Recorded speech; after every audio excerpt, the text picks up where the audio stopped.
Hello, Mr. Wright. My name is Monique. I'm a social worker here at Communicare. I specialize in drug and alcohol rehabilitation. So, before we get started, would you like for me to call you Jacob or Mr. Wright? Which one do you prefer? You can call me Jacob. Jacob. Okay, I like first name basis. So before we get started, I just want to explain to you the confidentiality clause. It just basically states that anything that we discuss in this meeting, I cannot discuss with anyone outside this meeting, this room, or unless you give me permission, or unless you indicate to me that you are going to be harming someone else or yourself. Do you understand the policies we have here? Okay. So do you understand why we're here next meeting? No? Well, your boss has referred you here. He believes that you have an alcohol problem. Do you know of any things that happened recently that may have possibly influenced his decision to send you here? I mean, like a couple of days ago, I went out with one of my friends for his birthday. Mm-hmm. You know, we went to the bar, we drank, we had a good time, but we drank a whole lot. Sorry. So, like, I came to work the next morning, but I didn't get no sleep. But I was still there at 7 o'clock in the morning, still did my job. But I would say I was hungover, I guess, because I didn't get no sleep. And maybe he did think that I was still drunk because that's just how I was feeling. Right, okay. Okay, so you went to work hungover, but you got your job done, so you feel like it's acceptable. Yeah. Okay. So do you feel like your drinking has affected any of your other relationships? Yes, it sucks. Sucks? What do you mean by sucks? Could you explain to me what you mean by sucks? Like, I've been working for my boss for 8 years, and like he hasn't gave me a promotion since I've been there, but he always gives me all the responsibilities to do stuff. Like if he needs a proposal done or anything, like he'll call me to his office and he'll ask me to do it.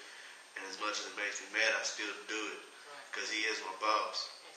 But I don't get no respect from him. I just wish that he would respect me, that I like the respect that I deserve. Okay. And then I go home to my wife, and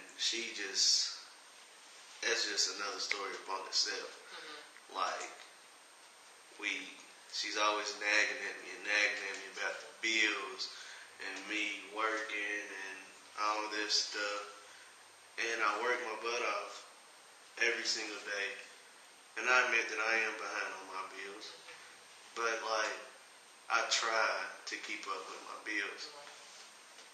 And then my cousin, he recently passed away, and that's affected me a whole lot. You know, it hurt me real deep. Yeah. I'm sorry about your cousin passing. So you just feel like your wife is always on your back. Your boss doesn't appreciate you. You've been working for him for 8 years, right? And he just doesn't appreciate your work ethic. And you feel like you're a pretty good employee, right? Yeah. And then you have these bills that are past due, and then also your cousin passed away. So you have described for me the issues that you feel affect or contribute to your drinking. But I would really like to focus on one issue at the moment, and then we'll go on to another issue.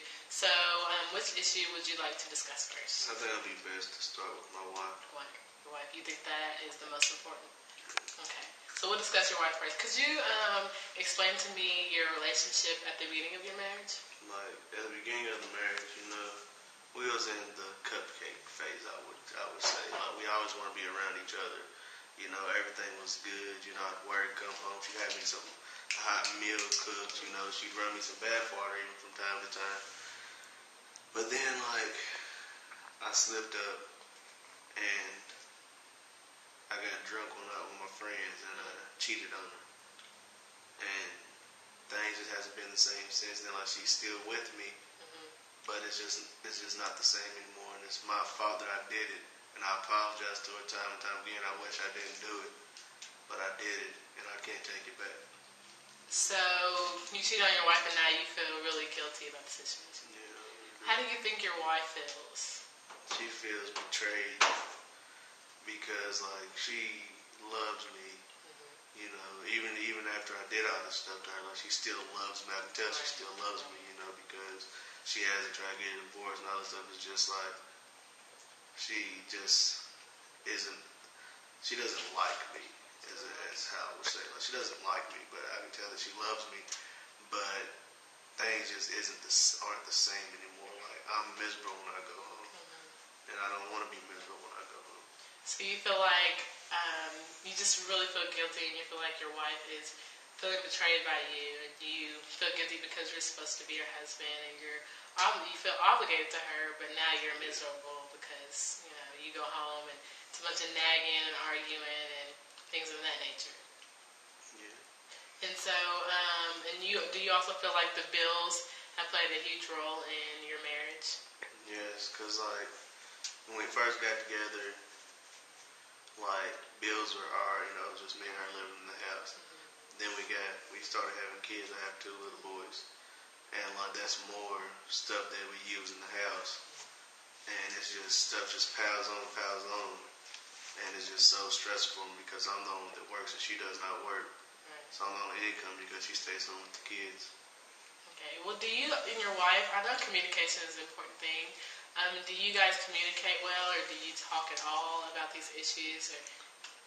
Like we know that the issues are there, but I don't know how I can approach her with the issues and talk it out. Because I want my marriage to work, but I just can't get myself to like bring it up to her and talk to her about it. So we just pretty much, we don't talk about it. We're just like living. Right. So you don't know how to really communicate to her how you're feeling and how you feel guilty about the situation, how you have a lot of stress upon you to make her and your family happy and to provide for your family. Yeah, I don't know how. You don't know how? Okay. Could you tell me a little bit about your children? Yeah, my children, I love my little boys to death. And they're in middle school now. And they're playing these sports and all that stuff. And like, we got to pay for them to play. And like, I make that a prime factor to be able to let them do that so they can enjoy themselves. So that's a big part of money that's coming out also. But I don't want to like tell my little boys no because they enjoy playing sports and all that stuff. Alright. So you feel like providing for them to play sports is necessary? Yeah. It's you consider that one of the bills? Yeah, it's one of the bills. Alright. Do your sons ever see you drinking? Like, I don't really drink around my kids for real. Because I got a room in the basement that I always go to. It's like my little man cave and stuff. And I go in there whenever I'm drinking and stuff. And I just watch TV or whatever. And I'm just all right there by myself. I want to say they haven't never seen me drink because they have seen me drink. But I can't say they never seen me drunk. You know what I'm saying? Yeah, I understand. Okay. So, your sons they've never seen you drunk, but they've seen you drinking. Yeah, they've seen me drinking. Do you think your wife, has she explained to you how she feels about them seeing you drink? Like, whenever I start to drink stuff, she just tells me to just go downstairs. That's what she'll tell me, like I'm a little kid. She'll tell me to go downstairs. Because she doesn't want my kids to see me drink. So your wife is kind of treating you like a child, and you don't want to be treated like a child. Yeah. You want to be treated like her husband. Yeah, like her husband. Okay. Well, we have discussed the issue with your marriage, and I would like to continue this and hopefully help you throughout the rest of these sessions with your other issues. So thank you for coming today. Thank you. Let's see.